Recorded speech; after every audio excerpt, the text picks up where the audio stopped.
There is nothing quite like the specific, soul-crushing humiliation of standing in your own front yard, wearing socks with little pepperoni pizzas on them, while a police officer with a hand resting near his holster asks you to step away from the rocking chair. The blue and red lights were strobing against the vinyl siding of my house, creating a disco effect that really didn't match the vibe of a Tuesday afternoon. My coffee mug, which read, "I don't work here," was getting cold in my hand. I looked at the mug. I looked at the officer. I looked past the officer's shoulder to the manicured lawn across the street, where the architect of my misery stood. Brenda. She was standing there in a floral tracksuit that looked like a botanical garden had exploded on a mid-sized sedan. She was holding her phone up horizontally, filming, her other hand pointing an accusatory acrylic nail right at my chest. "He's doing it again!" Brenda shrieked. Her voice had the tonal quality of a fork in a garbage disposal. "Officer, look at his eyes. He's clearly intoxicated. He's loitering with intent." Officer Miller, I read the nameplate on his chest as he sighed the heaviest sigh I have ever heard a human being emit, turned back to me. He looked like a man who had joined the force to stop bank robbers and save lives, only to end up mediating disputes about shrubbery height and garbage bin placement. He looked tired. He looked like he needed a beer. Honestly, so did I. "Sir," Officer Miller said, his voice flat. "Do you live here?" "I own the house," I said. I pointed to the house with my coffee mug. "The mortgage company owns the soul of it, but I possess the deed. I pay the taxes. I painted that front door. It's midnight blue. It took 3 coats. And what were you doing on the porch just now?" "I was sitting," I said. "Sitting?" "Yes, in the rocking chair, the wooden one. I was reading a book." "What book?" "It's a thriller, The Silent Patient. It's pretty good. I was at the part where—" "He's lying!" Brenda yelled from across the street. She took 2 steps off her curb, but didn't dare cross the invisible property line, as if my lawn were made of lava. "He wasn't reading. He was staring. He was staring menacingly at the neighborhood children. He's watching the patterns. He's casing the block." I blinked. Brenda, the only thing I was watching was a squirrel trying to carry a bagel up a tree, and honestly, I was rooting for the squirrel. "Do not speak to me!" she screamed. "Officer, he's verbally assaulting me now. Add it to the report. Harassment, menacing, loitering." Officer Miller rubbed his temples. He turned to his partner, a younger guy named Officer Davies, who looked like he was barely out of the academy and was currently trying very hard not to laugh. "Davies, run his ID. Let's just get this over with." I reached into my back pocket, realized I was in gym shorts, and patted my front pockets. Nothing. "My wallet is inside, on the kitchen counter. Next to the invite for the block party, I definitely won't be attending now." "Can you go get it for me, sir?" Miller asked. "Can I go into my own house?" I asked, just to clarify the level of insanity we were operating on. "Am I allowed to enter the domicile? Or is that considered breaking and entering?" "Just get the ID, sir." I turned and walked up the 3 steps to my porch. My sanctuary. I had bought this place 6 months ago. It was a fixer-upper in a quiet, established neighborhood. That's realtor code for full of retirees with nothing to do but monitor the street with military-grade binoculars. I thought I was buying the American dream. Instead, I had bought a front-row ticket to the Brenda show. I grabbed my wallet and walked back out. Brenda was still filming. "He went inside," she narrated to her phone, presumably live streaming to her echo chamber of local busybodies. "He probably went to flush the drugs or hide the weapons. You see how he walks? That's the walk of a guilty man, a thug." I handed my license to Miller. "Officer, look at me. I'm a 30-year-old data analyst. I work from home. My biggest thrill in life is when an Excel spreadsheet formula works on the first try." Do I look like a thug? Miller looked at my pizza socks. Mr. Jason Bennett? That's me. Mr. Bennett, look, we got a call. We have to respond. The caller alleged a suspicious individual loitering on the premises for an extended period, displaying erratic behavior. I live here, I repeated, emphasizing the words slowly. You cannot loiter at your own residence. That is literally the definition of living. I was inhabiting my property. Is there a time limit on how long I can sit on my porch? Is there a meter I need to feed? There have been complaints about staring, Miller said, looking uncomfortable. I have eyes, I said. They are attached to my head. If I sit on the porch, they have to be pointed somewhere. Unless the HOA bylaws require me to gouge them out, I'm going to see things. I saw the mailman. I saw Mrs. Higgins walking her poodle. I saw that squirrel with the bagel. That is not surveillance.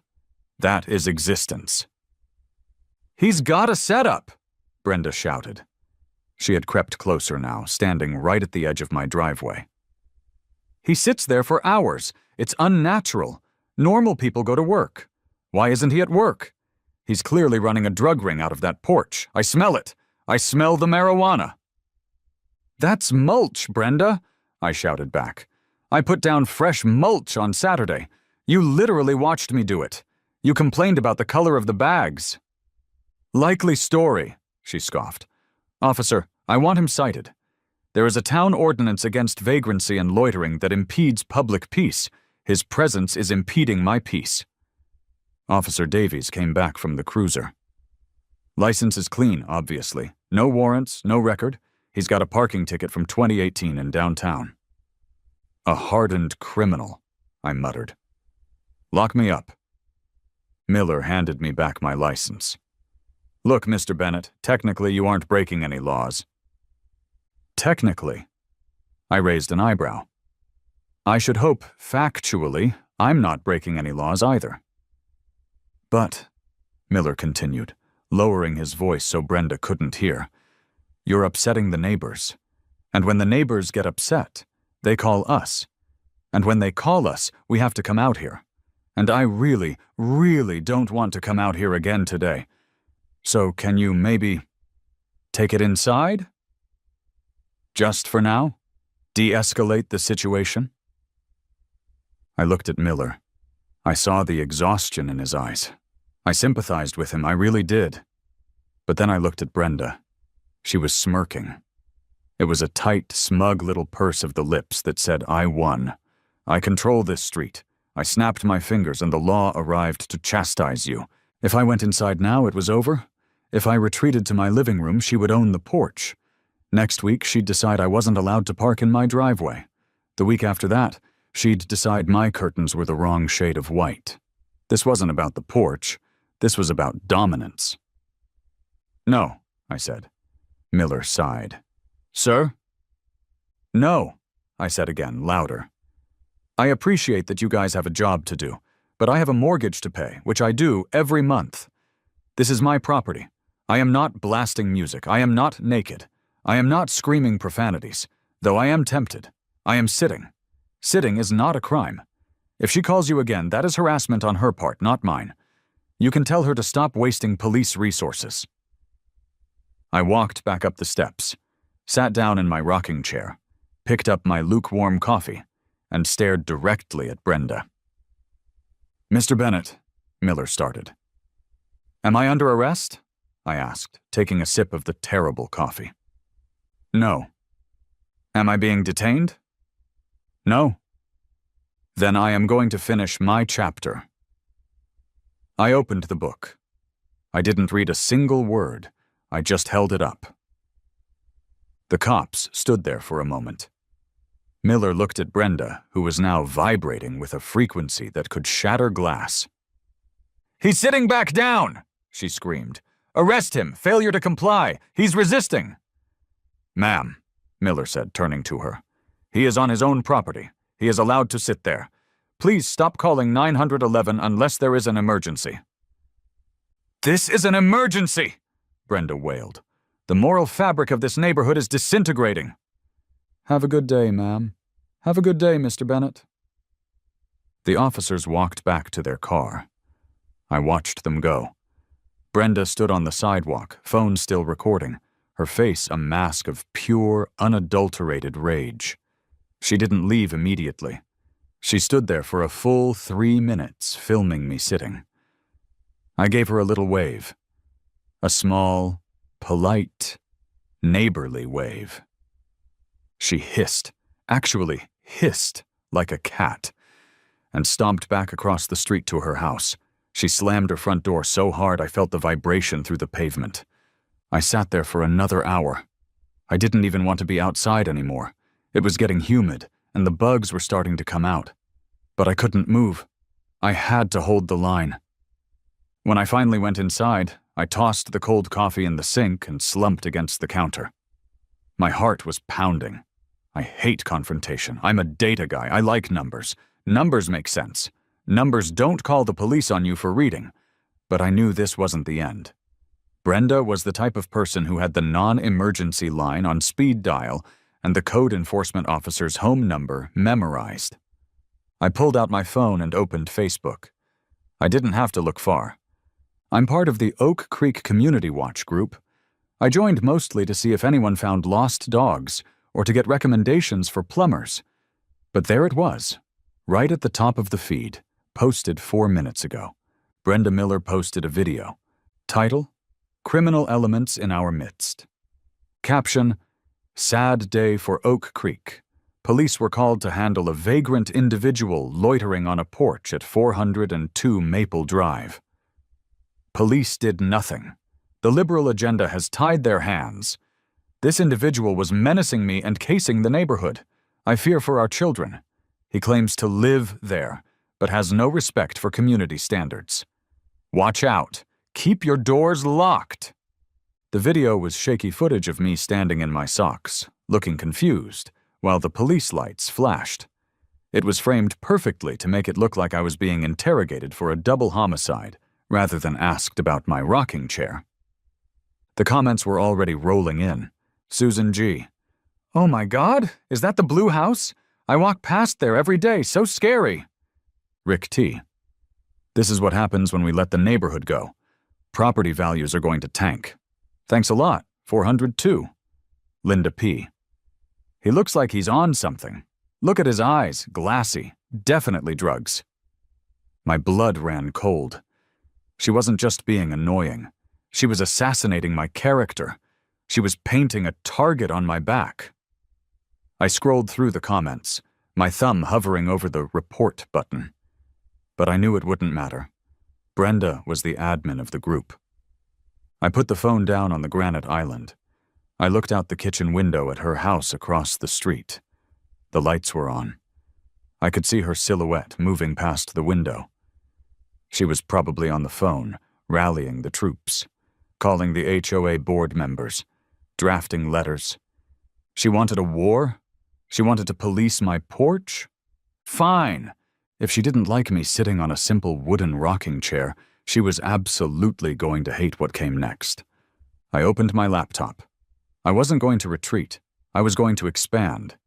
If I was going to be the porch loiterer, I needed a better porch. I needed a porch that was undeniable, a porch that was visible from space. I typed general contractors near me into Google. I needed someone who didn't care about noise, someone who could build fast and build big, someone who looked at an HOA handbook and saw toilet paper. I clicked on a link for Big Mike's decks and Renos. The website looked like it had been built in 2005, and the testimonial on the front page said, Mike built my deck. It holds my hot tub and my mother-in-law. 5 stars. I dialed the number. Big Mike speaking, a voice rumbled. It sounded like gravel tumbling inside a cement mixer. Hi, Mike, I said, my voice steady. I need a deck. A big one, front of the house. I want a pergola. I want built-in seating. I want it to take up the maximum allowable square footage permitted by the county zoning laws to within 1 inch of the limit. Sounds like a party, Mike said. When do you want to start? Tomorrow, I said. And Mike? Do you have experience dealing with difficult neighbors? Mike laughed. It was a loud, booming sound. Son, difficult neighbors are why I charge extra. But for you, if it's a good story, I might do the headache part for free. Oh, it's a story, I said, looking out the window at Brenda's house. And it's only chapter 1. I hung up the phone. I felt a strange sense of calm. The anxiety of the police encounter was fading, replaced by a cold, hard resolve. I wasn't just going to live here. I was going to loiter. I was going to loiter so hard it would make her head spin. But first, I needed to make sure I was bulletproof. Brenda had mentioned the HOA. She had mentioned people she knew. She was playing a game of rules and regulations. I walked over to the fridge and grabbed a beer. I cracked it open and took a sip. You want to play rules, Brenda? I whispered to the empty kitchen. Let's play. I didn't know it yet, but the porch was just the bait. The real trap was going to be much, much more expensive and much more satisfying. The next morning, the war began at 6:59 a.m. I was awake, staring at the ceiling, waiting for the clock to tick over. I knew the local noise ordinance by heart now. I had looked it up the night before while angrily eating popcorn. Construction could legally commence at 7 a.m. on weekdays, not 6:59, not 7:01, 7 o'clock sharp. At 6:58 a.m., a low rumble shook my window frames.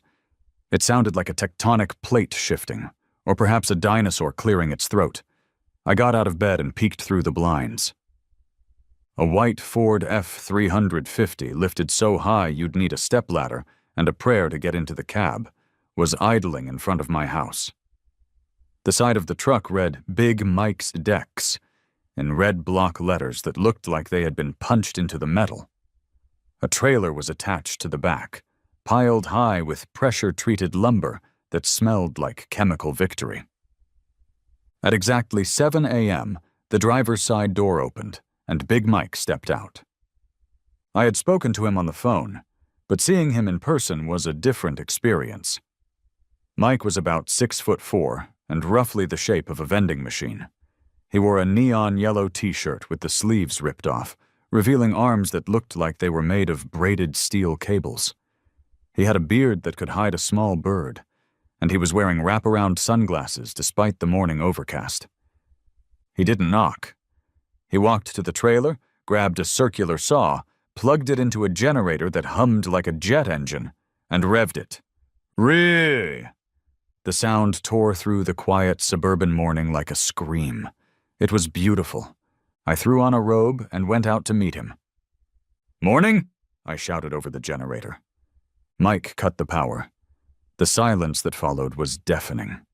He looked me up and down, noting the robe and the slippers. You Jason? He asked. His voice sounded like gravel crunching under a boot. I am. You made good time. Time is money, Mike said. He gestured to the 2 other guys hopping out of the truck. One skinny guy with a mullet, and one older guy who was smoking a cigarette with intense focus. That's Steve and Old Man River. Don't ask why we call him River. We don't know. Great to meet you guys, I said. So, about the plan. Mike walked up to the porch, stomped on a loose board, and grimaced. Plan is simple. We rip this rotting toothpick structure out. We extend 12 feet that way, wrap around the corner. Cedar decking. Pergola on top with 4x4 posts. Big enough to land a helicopter. Sturdy enough to host a sumo wrestling tournament. That what you wanted? Exactly, I said. But Mike, there's a catch. There's always a catch. I pointed across the street. See that house? The beige one with the lawn gnomes arranged in a phalanx formation? Yeah, that's Brenda. She is the enemy. She will try to stop you. She will measure things. She will quote bylaws you didn't know existed. She called the cops on me yesterday for sitting in that chair. Mike slowly turned his head toward Brenda's house. He adjusted his sunglasses. She called the cops for sitting? Yes. Mike spat on the ground, not on the grass, but respectfully on a patch of dirt. I hate people like that. My ex-wife was like that.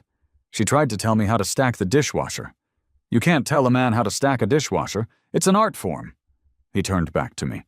Don't you worry, Jason. I speak fluent Karen. Steve, get the demo hammers. The demolition began. And with it, the summoning ritual was complete. Within 4 minutes of the first hammer swing, Brenda's front door flew open. She marched out wearing a pink bathrobe and fuzzy slippers, hair in curlers, looking like a terrifying Easter bunny. She didn't come to me. She went straight for Mike. I stood by the front door, coffee in hand, watching the gladiators enter the arena. "Excuse me!" Brenda shrieked. "Excuse me!" Mike was ripping a plank off the deck with a crowbar. He didn't stop. Crack! "Hey, you!" Brenda yelled, waving her arms. Mike slowly lowered the crowbar. He turned to her. "Morning, ma'am. You're in a construction zone. Gonna need you to put on a hard hat or step back 10 feet. "It is 7:05 in the morning!" Brenda screamed. "People are trying to sleep. This is a residential neighborhood, not a shipyard. Shut that noise off immediately." "City Ordinance 45B," Mike said calmly, leaning on his crowbar like it was a cane. "Construction permitted between the hours of 7 a.m. and 6 p.m., Monday through Saturday. My watch says 7:06. I'm actually 6 minutes late to making noise. I owe the client some extra decibels." Brenda gaped at him. She wasn't used to people knowing the numbers better than she did. She rallied quickly. "Do you have a permit for this? You can't just expand a footprint without a variance. The HOA requires—" Mike pointed a massive finger toward my front window. "Permit number 2024, 899, taped to the glass. Approved by the City Planning Committee last Thursday. As for the HOA, state law says they can't override city zoning on structural safety repairs. This deck was a safety hazard. I'm saving lives here, ma'am." "Safety hazard?" Brenda scoffed. "It was fine yesterday." "Termites," Mike lied smoothly. "Invisible ones. Very dangerous. They eat wood. Then they move to human bone. You want to take that risk?" Brenda's face turned a shade of purple that clashed horribly with her pink robe. "I'm calling the board. I'm calling the city inspector. You are blocking the view of the street." "We're not blocking anything but your ability to spy on this man's breakfast," Mike rumbled. "Now, unless you want to grab a shovel, step off the job site. Liability, you know. If a nail hits you, that's a lot of paperwork I don't want to do." Brenda let out a sound of pure frustration, spun on her fuzzy slippers, and stormed back to her house. Mike looked at me and winked. "Termites," he whispered. "Works every time." I knew then that I would follow this man into battle anywhere. For the next 3 days, my house was a symphony of chaos, and I loved every second of it. Big Mike and his crew were efficient, loud, and delightfully petty. When they used the saw, they angled the dust chute so the wind carried the sawdust gently toward Brenda's pristine driveway. When they took lunch breaks, they sat on the tailgate of the truck, facing her house, eating meatball subs and laughing boisterously. I worked from my dining room table, watching the show. But Brenda wasn't idle. Oh no, she was mobilizing. On Wednesday, the mailman dropped off a letter. It was a thick, creamy envelope with the Oak Creek HOA crest embossed on it. I opened it. Notice of violation. Recipient, Jason Bennett. 402 Maple Drive. Violation 1. Unauthorized modification of exterior aesthetic. Section 4.2. Violation 2. Excessive noise, nuisance. Section 5.1. Violation 3. Loitering. Section NA, handwritten in red ink. Fine. $500 immediately, plus $50/day until construction ceases. I walked outside and handed the letter to Mike. He wiped his hands on his jeans and read it. "Visual nuisance," Mike read aloud. He looked at the beautiful cedar posts he had just installed. "This is craftsmanship. This is art. She calls this a nuisance. Her face is a visual nuisance." "What do I do?" I asked. "They can put a lien on my house." "Pay the fine for now," Mike advised. "Keep the receipt, then fight it at the next meeting. But this?" He tapped the paper. "This means we're getting under her skin. She's throwing paper because she can't throw punches. We escalate." "Escalate how?" "The pergola," Mike said, his eyes gleaming. "You wanted it shaded, right? How about we use those angled slats, the ones that block the view from the street but let you see out? It's called a privacy screen. It's perfectly legal, but it'll drive her nuts because she won't be able to see if you're on the porch or not. The mystery will kill her." "Do it," I said. "Build the wall." The climax of the construction phase happened on Friday. The deck was nearly done. It was magnificent. A sprawling platform of cedar, smelling of rich wood and defiance.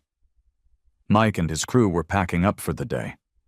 The massive F-350 was parked on the street, right in front of my house. Because the trailer was attached, the rig was long. The back wheels of the trailer were maybe 2 feet past the edge of my driveway, encroaching into the public space of the curb. I was outside signing a check for the materials when a police cruiser rolled up. Not a patrol car this time, but a sleek, menacing traffic enforcement interceptor. Brenda was already on her lawn. She wasn't in a robe this time. She was in her full "let me speak to the manager" uniform. Khaki capris, a sensible blouse, and sunglasses big enough to weld in. She was pointing at Mike's truck. The officer, a guy with a thick mustache and zero sense of humor, stepped out. "Owner of this vehicle?" he barked, pointing at the truck. "That's me," Mike said, stepping forward. He towered over the officer, but he kept his hands visible. Mike knew the drill. "You're blocking the flow of traffic," the officer said, "and you're parked more than 12 inches from the curb. I've got a complaint here saying this vehicle has been abandoned for 3 days. "Abandoned?" Mike laughed. "I've been moving it every night, and look at the tape." Mike pulled a tape measure from his belt. He was like a gunslinger with that thing. He snapped it down to the pavement. 10 inches from the curb. Legal limit is 12. I'm within spec. "The trailer hitch," Brenda shouted from the sidewalk. "The hitch is sticking out into the lane. It's a hazard. A fire truck couldn't get through. If my house burns down, it's his blood on the hands." The officer looked at the hitch. It was sticking out maybe 4 inches. "It's a violation," the officer said, pulling out his ticket book. "Obstruction of roadway. And since it's a commercial vehicle in a residential zone overnight." "I didn't park it overnight," Mike argued. "I just told you." "I have a witness statement saying it's been here since Tuesday," the officer said, gesturing to Brenda. Brenda smirked. It was a cold, reptilian smile. She had lied. She had filed a false report just to get him ticketed. "That's a lie," I jumped in. "I have security footage. I can prove the truck leaves every day at 5 p.m. "You can contest it in court," the officer said, already writing. He ripped the ticket off and slapped it on Mike's windshield. "Move it now, or I call a tow." Mike looked at the ticket. He looked at Brenda. His face went red, then strangely calm. He didn't yell. He didn't throw the ticket. He just folded it neatly and put it in his pocket. The officer drove away. Brenda stood there, arms crossed, looking like she had just won the Super Bowl. "Sorry about that, Mike," I said, feeling sick. "I'll pay the ticket." "Keep your money," Mike said. His voice was quiet, dangerous. "It's the principle." He started packing up the tools in silence. He threw the circular saw into the truck bed with a little more force than necessary. "You know," Mike said, not looking at me, "I've been doing this 20 years. Contractors, we see everything. We go into people's backyards, their basements, their lives. Yeah. And one thing I've learned, the people who scream the loudest about the rules, the ones who watch everyone else like a hawk. He turned to me, lowering his sunglasses. They're always the ones hiding the biggest pile of dirt. Nobody is that paranoid unless they're afraid of getting caught.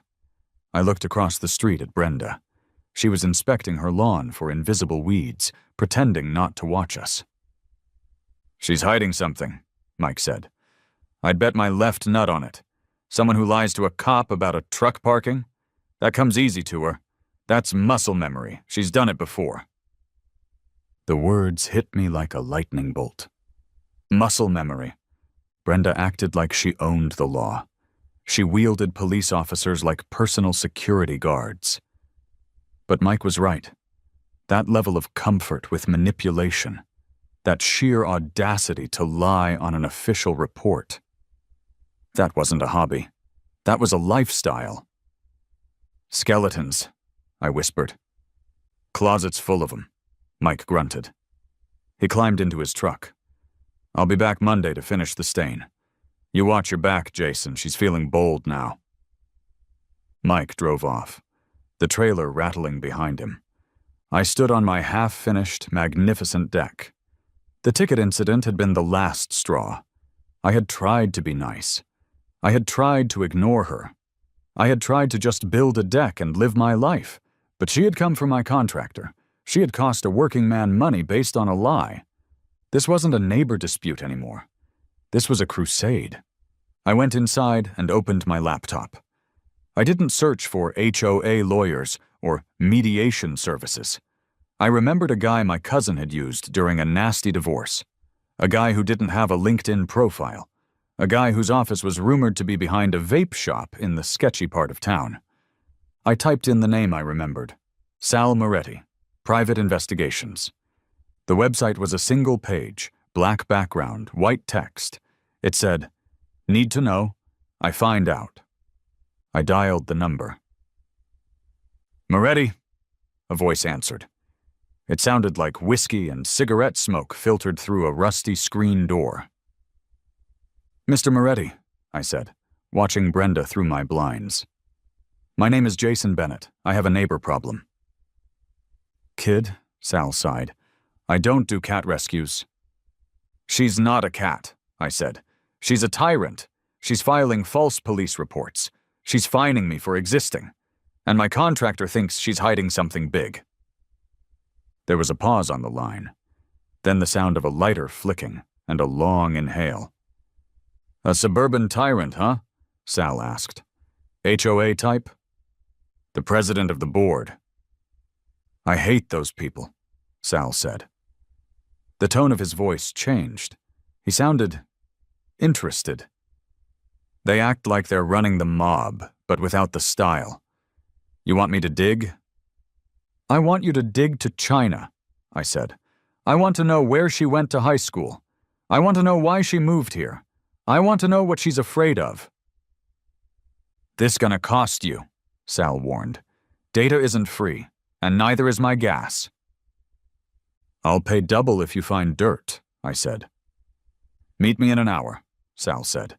"Strip mall on 4th and Main. Look for the sign that says Vape Nation. I'm the door to the left. Bring cash." I hung up the phone. My heart was racing, but it wasn't fear this time. It was adrenaline. Brenda was outside again, sweeping her driveway. She looked up, saw me in the window, and gave me a smug little nod. A nod that said, "I win."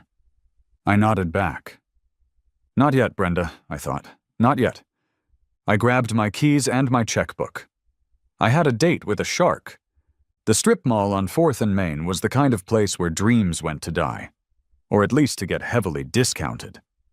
It housed a laundromat with a flickering O in its neon sign, a payday loan shark that was legally distinct from a robbery, and Vape Nation, which smelled like cotton candy and questionable life choices even from the parking lot. To the left of the vape shop was a plain steel door with no handle, just a keypad and a piece of paper taped to it that read, Knock loud. Bell is broken. I knocked loud. Nothing happened for a solid minute. Then, a buzzer sounded, harsh and angry, and the lock clicked. I pushed the door open and stepped into a hallway that smelled of stale coffee and old carpet. At the end of the hall was a frosted glass door with the words S. Moretti, Investigations stenciled in black. The I in Investigations was peeling off. I opened the door and walked into a scene from a black and white movie that had been colorized by a budget studio. The blinds were drawn, slicing the afternoon sun into dusty strips across a desk cluttered with file folders, takeout containers, and an ashtray overflowing with cigar butts. Behind the desk sat Sal. Sal the shark. Moretti looked less like a shark and more like a walrus that had seen too much. He was a large man, wearing a rumpled button-down shirt that was straining against the laws of physics at the buttons. He had slicked-back gray hair, dark circles under his eyes, and he was currently trying to fish a pickle out of a jar with a letter opener. "You the Porch guy?" he asked without looking up. "I am," I said, closing the door behind me. "Jason Bennett." "Have a seat," Sal grunted. He finally stabbed the pickle, popped it into his mouth, and crunched loudly. "Don't mind the mess. The cleaning lady quit. Said the aura in here was heavy. Can you believe that? Heavy aura. I pay her to dust, not to read my chakras." I sat in the guest chair. One of the legs was shorter than the others, so I had to balance carefully to avoid tipping over. "Thanks for seeing me on short notice, Mr. Moretti." "Sal, Mr. Moretti was my father. He was a bookie. I'm a legitimate businessman." He wiped his hands on a napkin that already had a coffee stain on it. "So, you said on the phone you got a neighbor problem. Usually I don't touch domestic squabbles. It's messy. People get emotional over property lines. But you said the magic words." "What were the magic words?" "False police report," Sal said. He leaned back, the chair groaning in protest. "I hate people who weaponize the badge. It makes the real work harder, so tell me. Who is she? What's the damage?" I took a deep breath and laid it all out. I told him about the rocking chair incident, the accusation of loitering on my own property, the photos posted to the Facebook group, the letter from the HOA, the incident with Big Mike, and the parking ticket. When I got to the part where she claimed I was casing the neighborhood by reading a book, Sal started to chuckle. It started low in his chest, a dry, wheezing sound, and then erupted into a full-blown guffaw. He laughed so hard he started coughing. He slammed a fist on the desk, rattling the pickle jar. "She said you were loitering?" he wheezed, wiping a tear from his eye. "In your own house? Kid, that's rich. That's classic. These suburban queens, they think they own the air you breathe." "It's not funny to me," I said, though his laughter was weirdly validating. "She's costing me money. She's threatening my contractor. I want to know who I'm dealing with." Sal sobered up instantly. The humor vanished from his eyes, replaced by a sharp, predatory intelligence. He leaned forward, resting his elbows on the desk. "You're dealing with a control freak," Sal said, "and control freaks are usually trying to control their environment because they can't control their past. You said she's the HOA president?" "Yes, self-appointed, I think." "Figures. Power trips on small hills." Sal pulled a yellow legal pad toward him and uncapped a cheap ballpoint pen. "All right. Give me everything you got. Name, address, license plate if you have it. Does she have a husband, kids, a job?" "Brenda Miller," I said. 405 Maple Drive. She drives a silver Honda Odyssey, late model. Plate number, I wrote it down. I pulled a sticky note from my pocket. KZN, 449, no husband that I've seen. There's a rumor she's divorced, but nobody knows for sure. No kids living there, but she talks about protecting the children constantly. She doesn't seem to work, or if she does, it's from home. She's always there. Sal scribbled furiously. Always there, that's good. That means she's bored. Bored people make mistakes. Maiden name? I don't know. We'll find it. How old, roughly? Late 40s, early 50s? Hard to tell with the Botox. Sal nodded. All right. Here's the play. I'm gonna run a skip trace, deep dive. I'll cross-reference her name with property records in every state. I'll check civil courts, criminal courts, traffic violations. If she's got a secret, I'll find it. I'll even check her trash if I have to, though I charge extra for biohazard retrieval. Please don't go through her trash, I said quickly. I don't want to be arrested for stalking. I don't get arrested, kid. I get results. Sal ripped the page off the notepad. But listen to me. This takes time. A few days, maybe a week. If she's clean, she's clean. Sometimes a Karen is just a Karen. You prepared for that? I am, I said. But my contractor... He had a gut feeling. He said she lies too easily. Like it's muscle memory. Sal paused. He looked at me over the top of his glasses. Contractors know people. If a guy who builds houses says the foundation is rotten, you listen. I'll dig deep. 2,000. Half now, half when I hand you the file. It was a lot of money. It was my vacation fund. But I thought about Brenda's smug face as the cop wrote that ticket. Deal, I said. I counted out 10 $100 bills and placed them on the desk. Sal swept the money into a drawer faster than a magician. Go home. Act normal. Don't antagonize her. Let her think she's winning. Complacency makes people sloppy. Hard to act normal when she watches my every move, I muttered. Then give her a show, Sal grinned, revealing a gold tooth I hadn't noticed before. Just make sure it's the show you want her to see. I drove home feeling lighter. I had an ally. I had a secret weapon named Sal operating in the shadows. When I pulled into my driveway, the sun was setting. The construction crew was gone, but the progress was staggering. The deck was finished, and it was glorious. Big Mike hadn't just built a deck, he had built a fortress. The cedar planks were smooth and stained a rich, warm honey color. The pergola rose overhead like a temple to leisure, the thick beams casting long, geometric shadows. But the pièce de résistance was the privacy screen.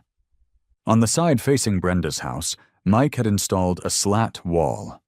Horizontal boards, angled slightly downward like louvers. From the inside, sitting down, I could see out through the gaps. I could see the street, the trees, and yes, Brenda's house. But from the street? It was a wall of wood, a beautiful, impenetrable barrier. She wouldn't be able to tell if I was there or not. She wouldn't know if I was reading, drinking, or building a nuclear reactor. I walked up the new steps, the wood solid under my feet. I sat in my rocking chair behind the screen. It was perfect. I felt like a sniper in a blind. My phone buzzed, a text from Big Mike. Mike, how's the view? Me, incredible. I feel invisible. Mike, good. I'm coming by tomorrow to install the lighting package, also known as the caught you red-handed package. The next day, Saturday, Mike arrived without the big crew. He came in a regular pickup truck, carrying a toolbox and several boxes marked with the logo of a high-end security company. These aren't just lights, are they? I asked, as he unpacked sleek black dome cameras. Oh, they're lights, Mike said, holding up a fixture that looked like a modern lantern. Motion-activated, solar-powered. Very eco-friendly. But, he flipped it over, revealing a tiny lens embedded in the base. They also happen to record in 4K resolution with audio, night vision, and cloud backup. I use them on job sites to catch people stealing copper wire. Is this legal? Recording your own property, absolutely. If the camera accidentally captures the sidewalk and the street because of the wide-angle lens, well, that's just technology being helpful. We spent the morning installing them. One on the corner of the pergola facing the driveway, one by the front door, and one strategically placed right in the center of the privacy screen, peeking through a gap in the slats. That one had a direct line of sight to the edge of my lawn, where Brenda liked to stand and scream. "She's gonna hate these," I said, handing Mike a screwdriver. "She won't know they're cameras," Mike said. "They look like fancy sconces. By the time she figures it out, we'll have everything we need."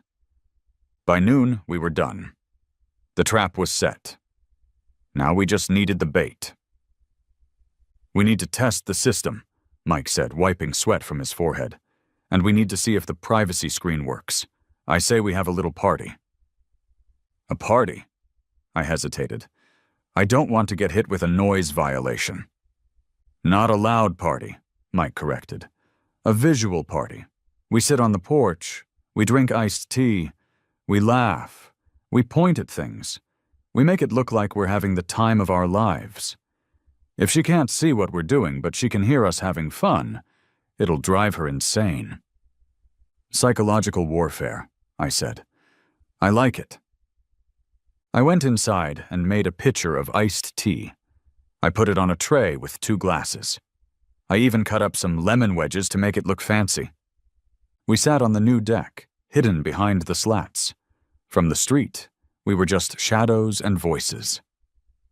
"So," Mike said, leaning back in the new patio furniture I had assembled, "you talked to the PI?" "Yeah, he's on it. He thinks you're right about the skeletons." "Good." Mike took a sip of tea. "This is good tea, by the way." "Thanks. It's Earl Grey." "Fancy." We sat there for 10 minutes, just chatting about baseball and the cost of lumber. Then, inevitably, the curtain twitched across the street. "Target acquired," Mike murmured, not moving his lips. "She's at the window." "I see her," I said. Through the slats, I could see the blinds separate. "Laugh," Mike whispered. "Laugh like I just told you the funniest joke in the world." I threw my head back and laughed. "Ha ha ha, oh Mike, that's hilarious."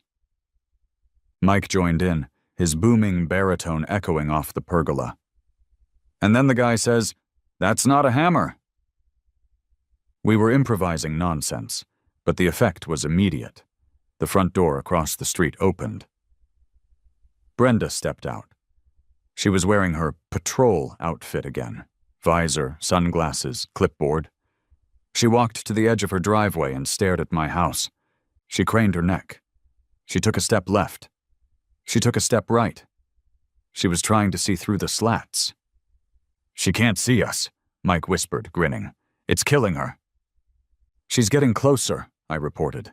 Brenda walked to the edge of the street. She was squinting. She pulled out her phone. She tried to take a picture, but all she would get was a picture of a nice wooden wall. "Time for phase 2, Mike said. "The toast." "To the new deck!" Mike shouted, raising his glass of iced tea so it was visible above the privacy screen for just a second. "To the deck!" I shouted back. Brenda flinched. She looked furious. She couldn't verify if we were drinking alcohol. She couldn't verify if we were loitering or working. She had no data. She stood there for a solid 5 minutes, just staring. Then, she marched up to the edge of my lawn. "Hey!" she shouted. "Hey!" I stayed silent. Mike put a finger to his lips. "I know you're in there," Brenda yelled. "I can hear you. You need a permit for a gathering of more than 10 people. "There's 2 of us," I whispered to Mike. "Ignore her," Mike whispered back. "I'm calling the code enforcer," she screamed. "That wall is too high. It exceeds the visual variance." Mike leaned over to me. "It's exactly 6 feet. Standard fence height. Totally legal." We didn't answer. We just clinked our glasses together. Clink. The sound drove her over the edge. She took a step onto my grass. Then another. She was now fully on my property, marching toward the deck, phone raised like a weapon. "Smile," Mike whispered. "You're on camera." The little black lantern on the post blinked once, imperceptibly.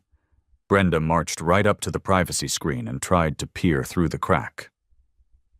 "What are you doing in there?" she hissed.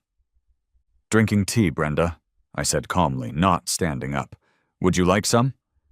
She jumped back, startled by how close my voice was. You are provoking me. This structure is an eyesore. It's aggressive." "It's wood," I said. "It's inanimate. Please get off my lawn." "I have a right to inspect potential code violations," she claimed, which was absolutely not true. "You are trespassing," I said, "and you are being recorded." "Recorded?" She looked around wildly. She looked at the lanterns. She didn't clock them as cameras. "You're bluffing. You're a menace." She kicked, actually kicked, one of the new planters I had put at the base of the stairs. It tipped over, spilling dirt onto the walkway. "That," Mike said, his voice low and hard, "was property damage." Brenda realized she might have crossed a line. She froze, looked at the spilled dirt, then looked at the wooden wall. She huffed, straightened her visor, and turned around. "I'll have this torn down by Monday," she shouted over her shoulder as she retreated. We watched her go. Mike looked at me. "Did we get it?" I pulled up the app on my phone. I rewound the footage. There it was, in crisp 4K definition. Brenda walking onto the property. Brenda screaming. Brenda kicking the planter.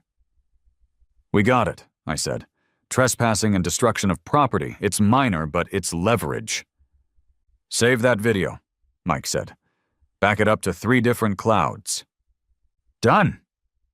We spent the rest of the afternoon in peace. But the real bomb dropped on Monday morning. I was working at my desk when my phone rang. Unknown number. "Bennett?"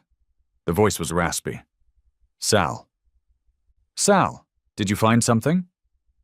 "Find something."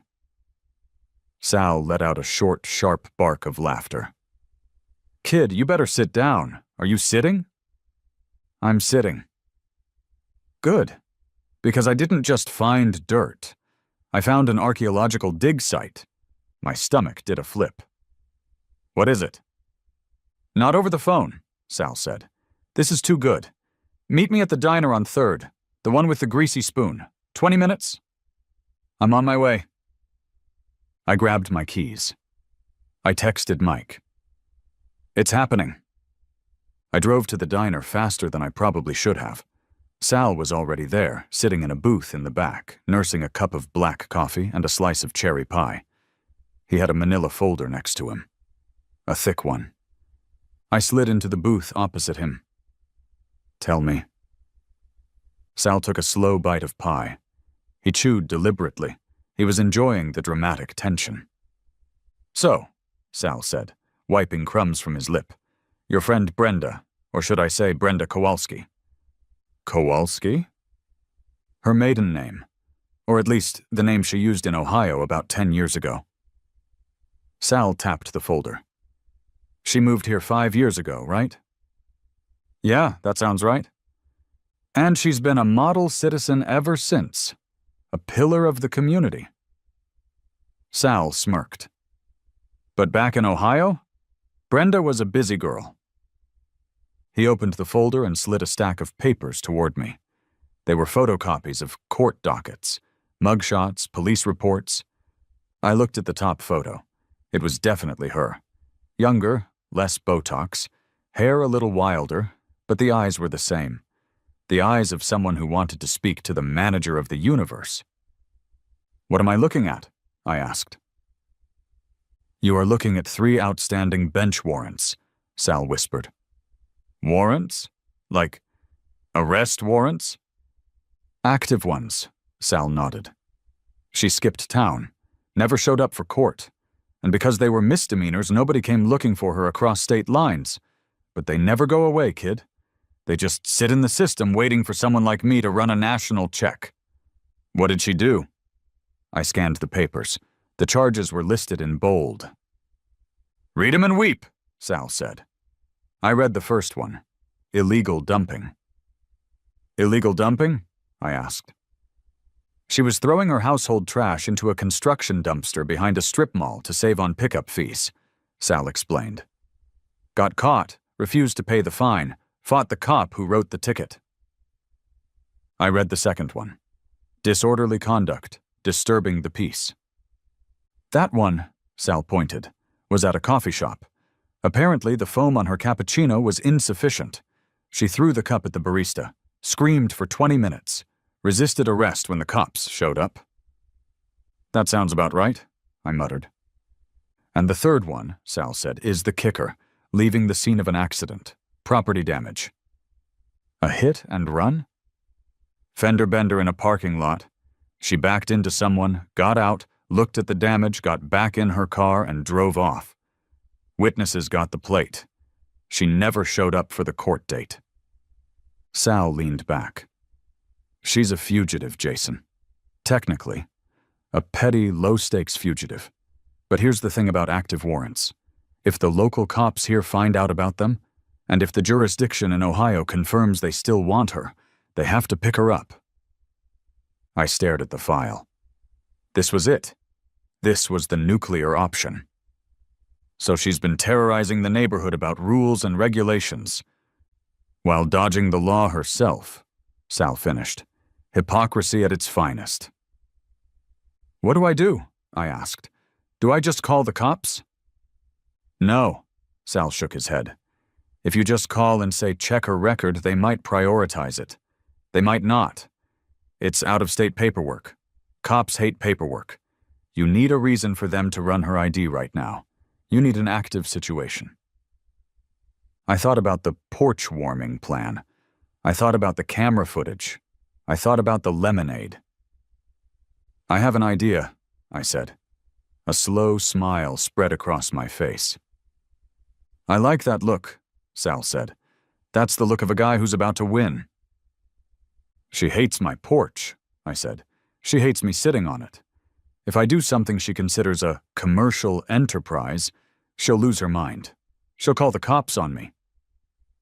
And when they show up, Sal gestured to the folder. I hand them this, I finished. Bingo, Sal said. You entrap her with her own rage. I closed the folder. It felt heavy. It felt like justice. Thanks, Sal. You're a genius. I know, Sal said. Now pay me the rest of my money. I got a cat rescue lady calling me about a missing Persian. I paid him. I took the file. I walked out of the diner into the bright sunlight. The war was almost over, and Brenda had supplied all the ammunition. The file sat on my kitchen counter like a loaded gun. It was a standard manila folder, slightly dog-eared at the corner, with the words Confidential Kowalski scrawled in Sharpie on the tab. Inside were 10 pages of paper that had cost me $2,000 and a significant amount of emotional bandwidth. You ready for this? Big Mike asked. He was standing in my kitchen, eating a bagel he had brought with him. He looked like a bear that had wandered into a pottery barn. I'm ready, I said, but we have to do this exactly right. Sal said she has to be the one to call the cops. If I call them and say, hey, arrest my neighbor, they might file a report and get to it next week. If she calls them screaming about an emergency, they show up now. So we need to trigger a code red meltdown, Mike noted, chewing thoughtfully. We need something that violates her spiritual sense of order. Exactly. We need a lemonade stand. Mike stopped chewing. A lemonade stand? Think about it. It's the ultimate suburban trigger. It implies commerce. It implies unpermitted food service. It implies joy. She hates all three. You're a diabolical man, Jason, Mike grinned. I'll get the card table.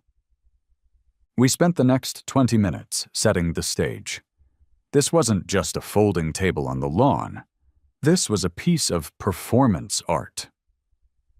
We draped a checkered tablecloth over the table. We set out a massive glass pitcher filled with ice, lemons, and sparkling water. We added a stack of red Solo cups, But the coup de grace was the sign. I had printed it on 11x17 cardstock. In a bold, cheerful font, it read, "Neighborhood Refreshment Station, complimentary for all Oak Creek residents. Come say hi. Enjoy the porch." Note: service refused to anyone named Brenda due to pending litigation regarding bad vibes. We placed the table strategically. It was on my driveway, private property, but right at the edge where the driveway met the sidewalk. To the uneducated eye, Brenda's, it would look like an encroachment on the public easement. "It's beautiful," Mike said, stepping back to admire our work. "It screams report me." "Let's take our positions," I said. It was 10 a.m. on a Tuesday. The sun was shining. The birds were singing, and I was sitting in my rocking chair behind the privacy screen, watching the monitor of my new security system on my iPad. Mike sat on the bench next to me. "She's moving," I whispered. On the screen, the front door of 405 Maple Drive opened. Brenda stepped out. She was wearing a visor and carrying a watering can, presumably to water the 3 petunias she allowed to live on her porch. She watered one flower. She watered the second. Then, she looked up. Her head snapped toward my house so fast I thought she might get whiplash. She dropped the watering can. It clattered onto the concrete. She didn't even look at it. Her eyes were locked on the sign. "She sees it," Mike narrated. "She's reading. She's squinting." "Wait for the Brenda part," I said. We watched her lips move. She read the top. She smiled sarcastically. Then she got to the bottom. Her posture changed. It went from annoyed neighbor to tactical nuke. She stiffened. Her hands balled into fists. She took a step toward the street, realized she was in her gardening clogs, didn't care, and kept coming. "Here we go," I said, putting down the iPad. "Action stations." We walked out from behind the privacy screen and stood by the lemonade table just as Brenda reached the edge of my driveway. She stopped exactly 1 inch from the property line. She knew where it was. "What?" she shrieked, pointing a trembling finger at the sign. "Is this?" "Morning, Brenda," I said, using my best customer service voice. "Thirsty? Oh, wait, sorry, read the fine print." "You cannot run a business in a residential zone," she screamed. Her face was already flushing a deep, blotchy red. "This is an R2 zoned district. Commercial enterprises are strictly prohibited. Do you have a vendor's permit? Do you have a health department rating? Is that unpasteurized citrus?" "It's free, Brenda," Big Mike said, picking up a red cup. "Can't be a business if there's no money changing hands. It's charity. I'm a charity case. I'm thirsty." "It doesn't matter," she yelled. "It is a visual blight. A table on the driveway? It looks like a flea market. It looks like poverty." "I think it looks festive," I said, "and the sign is very informative." She read the sign again. The vein in her forehead began to throb. "Pending litigation? Bad vibes? That is slander. That is libel. You are writing lies about me on a placard visible from the public roadway." "Is it a lie?" I asked innocently. "The vibes are pretty bad, Brenda." She let out a sound that was half scream, half growl. She fumbled in her pocket and pulled out her phone. "I am calling the police," she announced. "I am calling them right now. And I am not just reporting a noise complaint. I am reporting an illegal unlicensed food stall, harassment, defamation of character, and loitering with intent to distribute." "Intent to distribute lemonade?" Mike asked. "Is that a felony now?" "Go ahead, Brenda," I said, leaning against the table. "Call them. Make sure you tell them it's an emergency. Tell them I'm out of control." "Oh, I will!" She stabbed at her phone screen. "Officer Miller gave me his direct extension. You are done, Jason. You are finished in this town." She put the phone to her ear. She turned away from us. pacing back and forth on the sidewalk like a lawyer in a courtroom drama. Yes, this is Brenda Miller at 405 Maple. I need a unit at 402 immediately. He has set up an illegal storefront. He is mocking me. He has a sign with my name on it. I feel threatened. He's inciting a riot. Mike looked around the empty street. A lone tumbleweed of grass clippings blew by. Hell of a riot, he muttered. Yes, now, he's aggressive. He has a large man with him, a hired thug. Mike pointed at himself. Thug? I'm a licensed contractor with a 5-star rating on Angie's List. She hung up the phone and turned back to us with a triumphant sneer. They're coming. And this time you aren't talking your way out of it. I'm going to have them cite you for every code violation in the book. I'm going to have that table seized as evidence. Okay, I said calmly. Okay? She blinked. That's all you have to say? You should be taking this down. You should be begging for mercy. I'm just going to wait for the police, I said. I like talking to Officer Miller. He seems like a reasonable guy. I walked back to the porch steps and sat down. Mike sat next to me. Brenda stood her ground at the end of the driveway. She wasn't going to let us escape.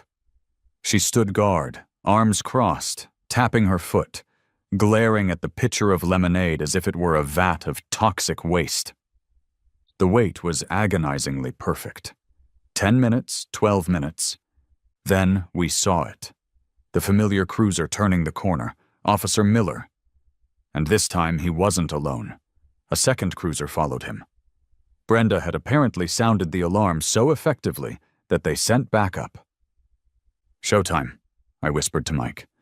I reached into the bag sitting by my feet. I pulled out the manila folder. I held it in my lap. The cruisers pulled up. Officer Miller got out of the first car. He looked at the lemonade table. He looked at the sign. He looked at Brenda. Then he looked at me. His shoulders slumped. Mr. Bennett, Miller said, walking up the driveway. Brenda. Officer! Brenda lunged at him. Look at this. He's selling lemonade without a license, and look at the sign. It's a hate crime. Miller walked over to the sign. He read it. The corner of his mouth twitched. Ma'am, a sign excluding you from free lemonade isn't a hate crime.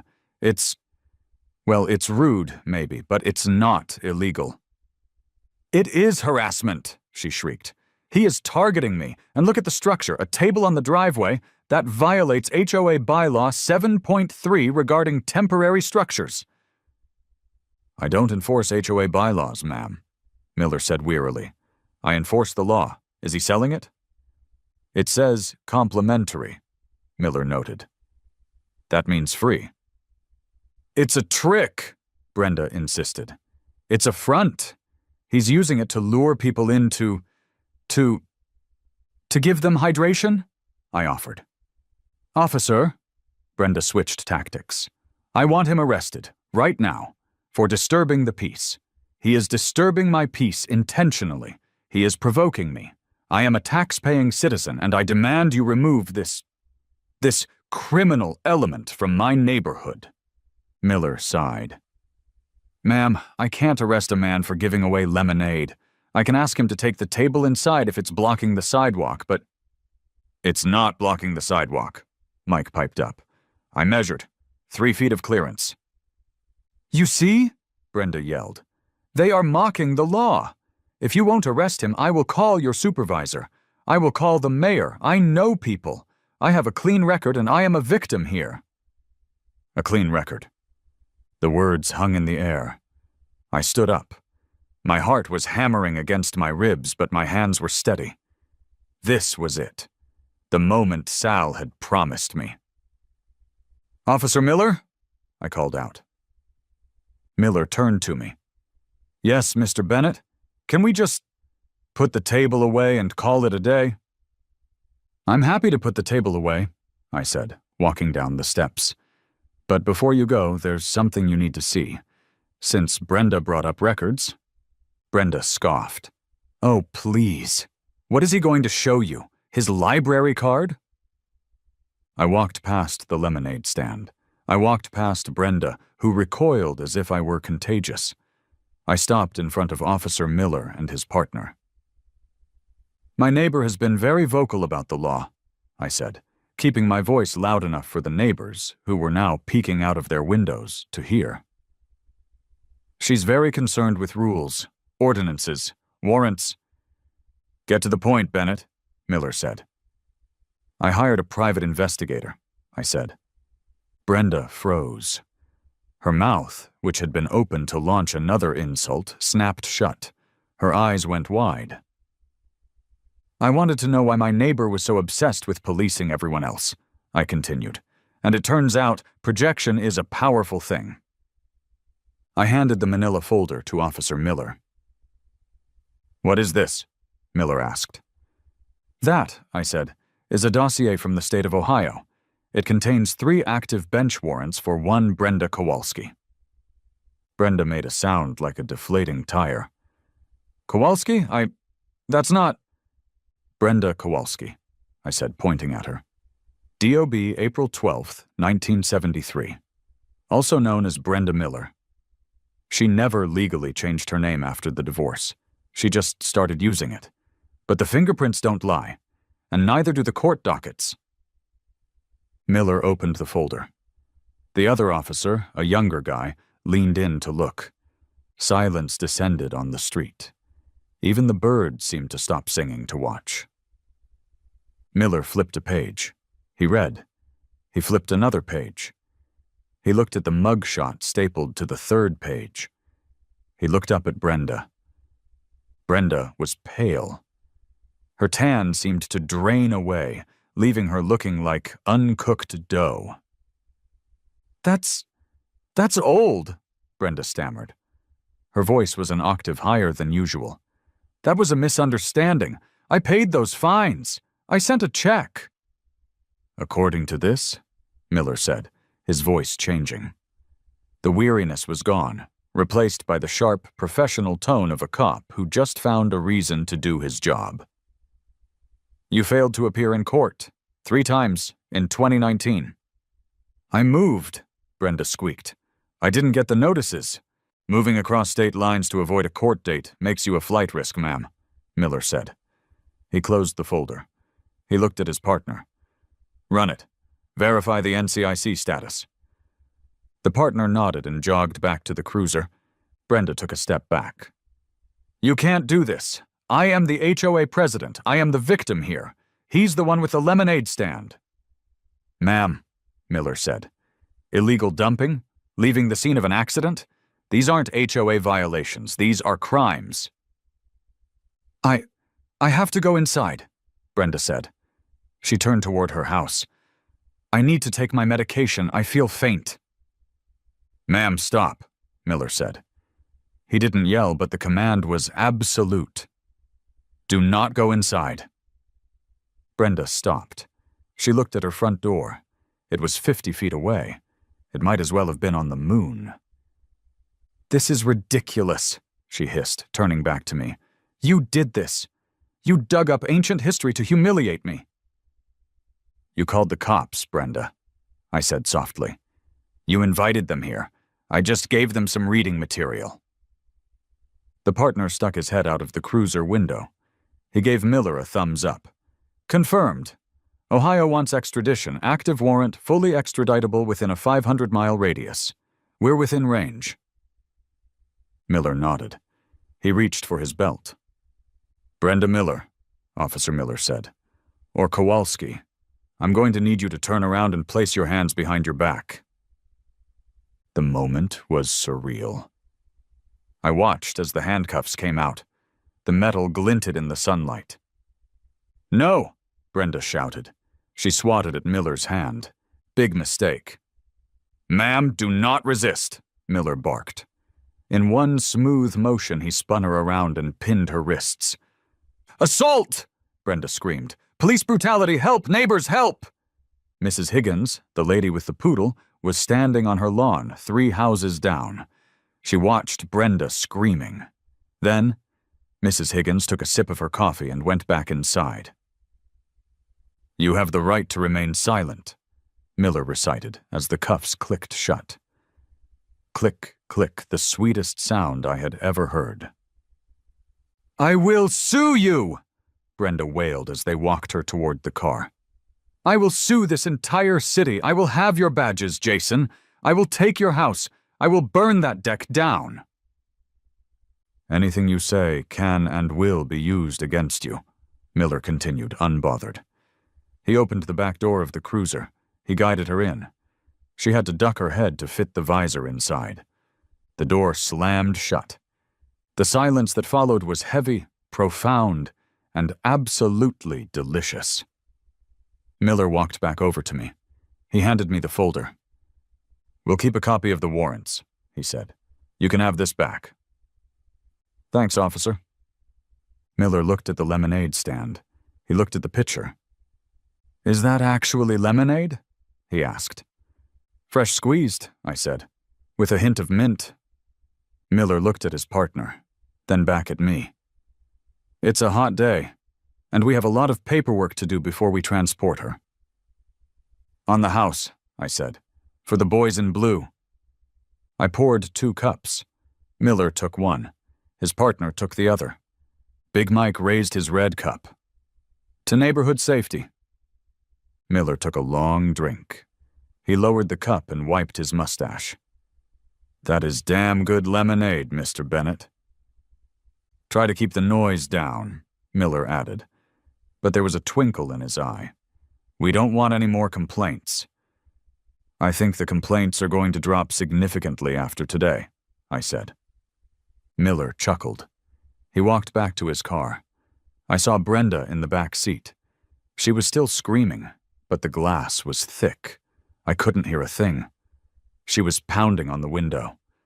I lifted my cup to her. A silent toast. "Cheers, Brenda." The cruisers drove away, taking the noise, the drama, and the HOA president with them. I looked at Big Mike. He was beaming. "Did we just win?" Mike asked. "We didn't just win," I said, taking a sip of the lemonade. It tasted like victory. "We loitered our way to justice." "What now?" Mike asked. I looked at my beautiful, empty street. I looked at my magnificent cedar deck. I looked at the rocking chair waiting for me behind the privacy screen. "Now," I said, "I finish my book."